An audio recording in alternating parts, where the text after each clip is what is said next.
Baik, bismillahirrahmanirrahim. Assalamualaikum warahmatullahi wabarakatuh. Alhamdulillahirabbil alamin. Asbahna wa asbahal mulku lillahi walhamdulillahi la syarikalah. La ilaha illa huwa wa ilaihin nusyur. Asbahna ala fitratil Islam wa kalimatil ikhlas wa ala dini nabiyyina Muhammadin sallallahu alaihi wasallam wa ala millati abina Ibrahim hanifa wa ma kana minal musyrikin.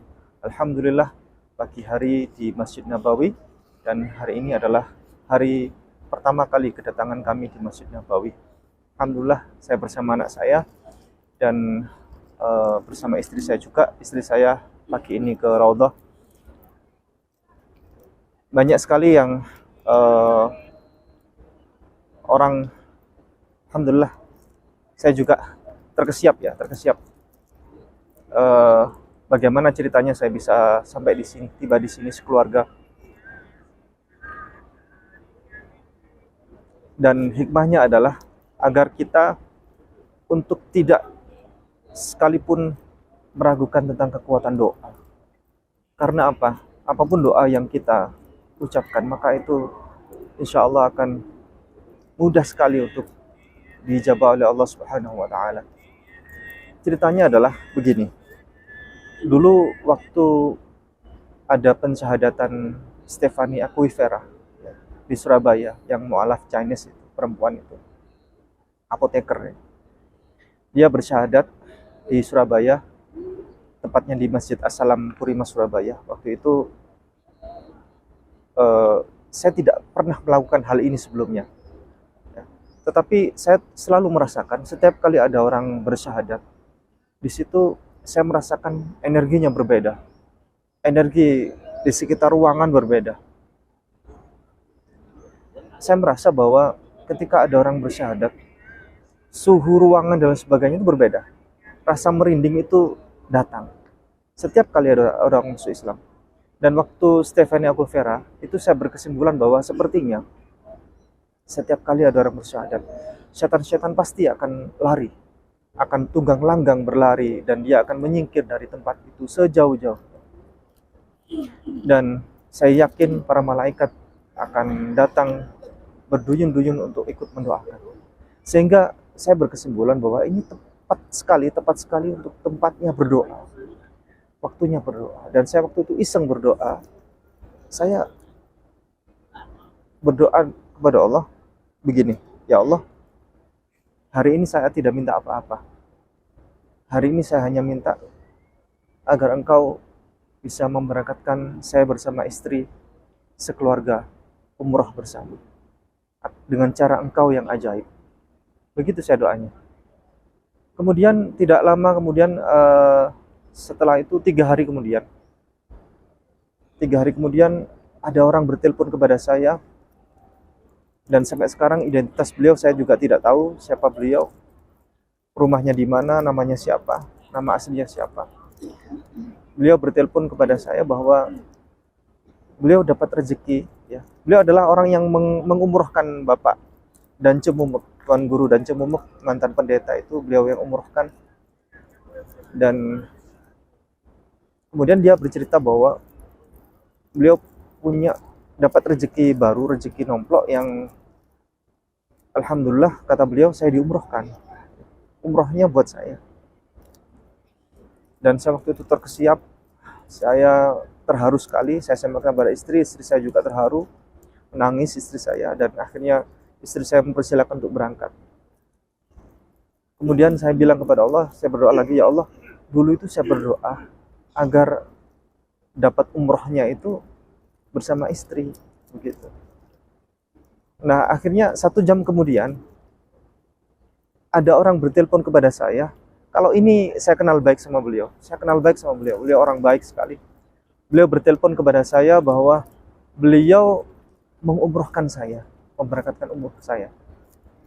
Dan saya sampaikan kepada beliau terima kasih yang terbanyak, dan saya agak banyak terdiam karena saya takut beliau kecewa. Saya mau memikirkan momen bagaimana caranya saya agar bisa menyampaikan kepada beliau secara baik-baik bahwa saya ini sebenarnya sudah diumrohkan, ya. Agar beliau tidak kecewa, beliau tidak marah. Kemudian satu hari berikutnya saya bertelepon kepada beliau jam 8 pagi. Saya telepon, Bu, mohon maaf sebelumnya ada yang mengumrohkan saya 1 jam sebelum Ibu mengumrohkan saya. Loh, kata beliau, loh, kok gini kan gitu kan. Beliau kecewa pada saya. Tapi saya sampaikan kepada beliau, Bu, mohon izin agar sekiranya umrohnya bagaimana kalau umrohnya buat istri saya, begitu. Akhirnya beliau mengiyakan, wah nggak apa-apa, berangkat saja, ayo saya yang urus, kata beliau.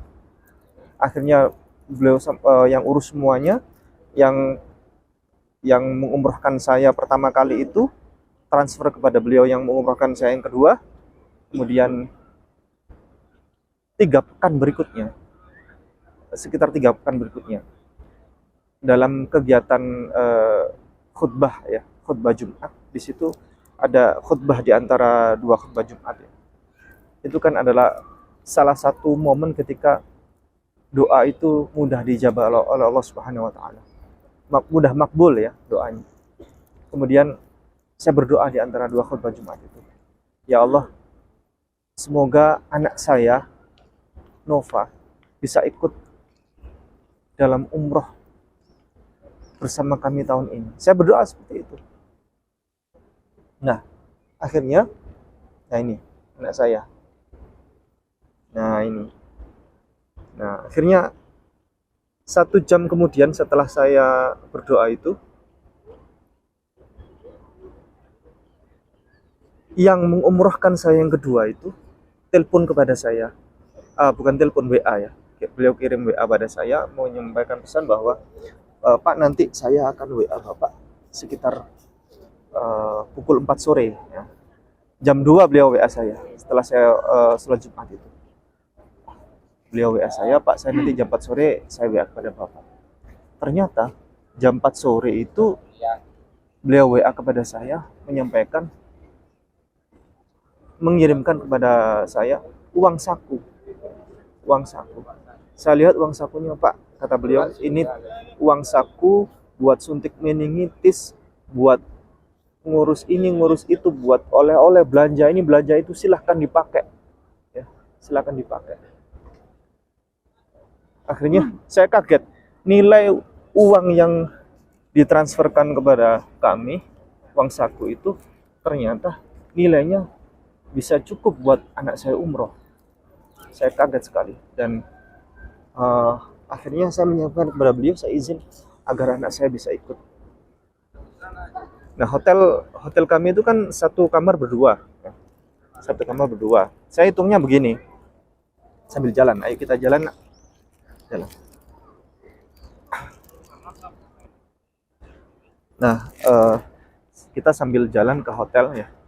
Jadi ini adalah umroh dengan fasilitas bintang 5 yang Masya Allah ya, semuanya fasilitasnya berkelas semua.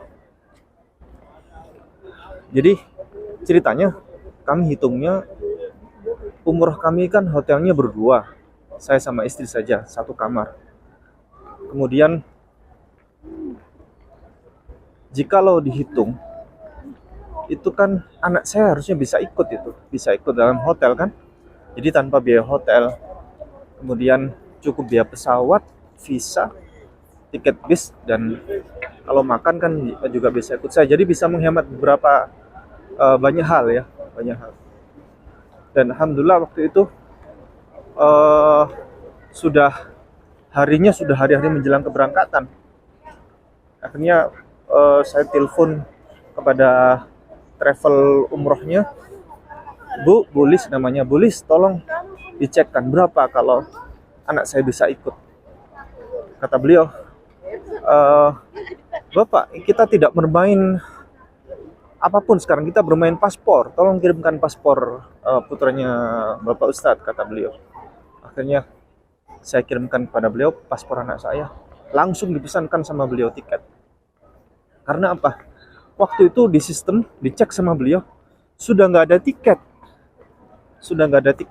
tiket pesawat udah habis, karena bertepatan dengan Piala Dunia kan di Qatar, dan pesawatnya transit Qatar, habis semua. yang berbarengan dengan jadwal kami itu habis. Tetapi tiba-tiba Ba'da maghrib waktu itu di hari Jumat itu, beliau cek lagi di sistem, ada satu orang cancel ya, di dalam pesawat. Ada satu orang cancel dan langsung beliau isutkan tiket itu untuk anak saya. Nah, alhamdulillah, qadarullah, alhamdulillah anak saya sekarang bisa ikut bersama kami dalam umroh tahun ini. Nah, ini akan saya tunjukkan kepada para penonton sekalian tempat di mana hotel kami. Nah, hotelnya tepat berada di depan Masjid Nabawi. Dan untuk yang di Mekah juga sama. Insya Allah kami ditempatkan di hotel yang tepat depan Masjid Nabawi. Masjidil Haram. Nah ini, itu Masjid Nabawi. Ini hotelnya depan itu.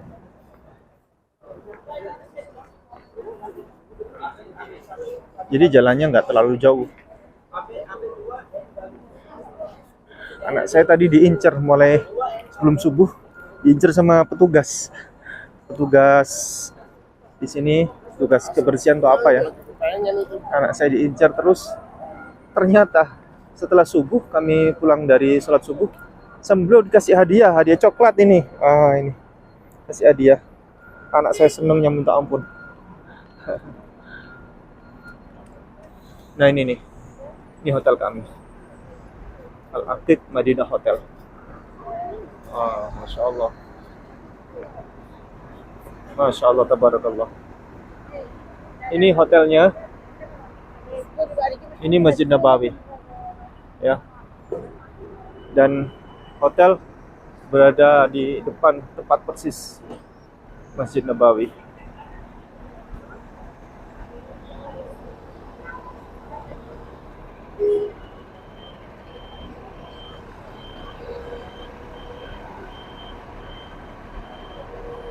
Tinggal jalan kaki aja.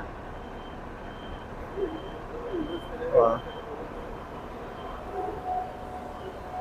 Ini adalah kota yang diberkahi oleh Allah Subhanahu wa taala, yang ramai sekali orang lalu lalang untuk beribadah di sini. Orang di sini berlomba-lomba untuk beribadah. Energinya kuat di sini. Energi orang untuk beribadah. Saya kurang tidur, tapi saya merasa tidak kurang tidur. Masya Allah. Nah ini.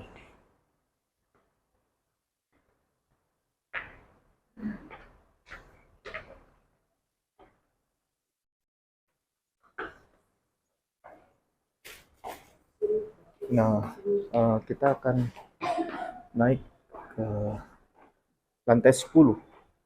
Oke. Ya Syekh. Ana aidan. Ya Syekh, ana aidan. Ya Syekh. Oke. Syukran jazilan. Jazakumullah khairan katsiran. Oh. Insyaallah. Min aina antum? مصر. Oh, Misr. Oh, Masya Allah, min Misr. Syukran jazilan. Beliau dari Mesir. Oh, lantai 6. Oh, ya Syekh, ana. Oh, alhamdulillah. Kami ada salah salah naik tadi. Min aina ya Syekh? Min aina? Antum? Naam? أنا من سلطنة عمان. Min? عمان. عمان. Oh, Masya Allah, min Oman. Oman قريب من هنا. ممكن الطائرة ساعة ونص، ساعتين. ساعة. ساعتين. نعم. شكرا.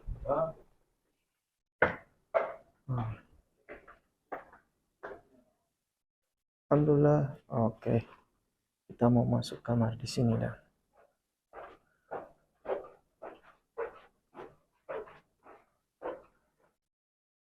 Nah ini, alhamdulillah.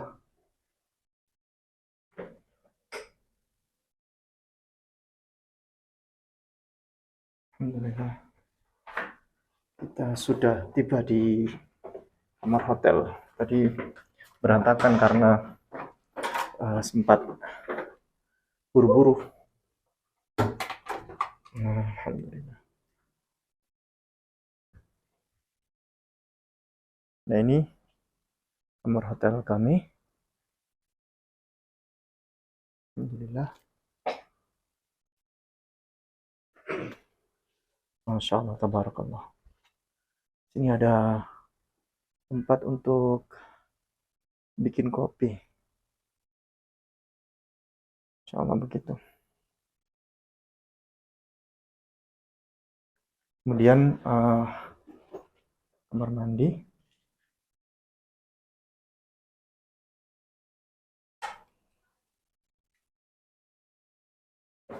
Nah ini fasilitas kamar mandinya.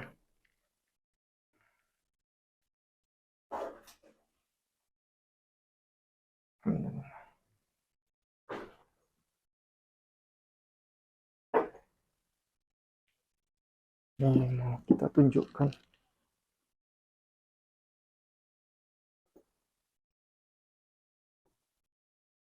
Nah ini jendela.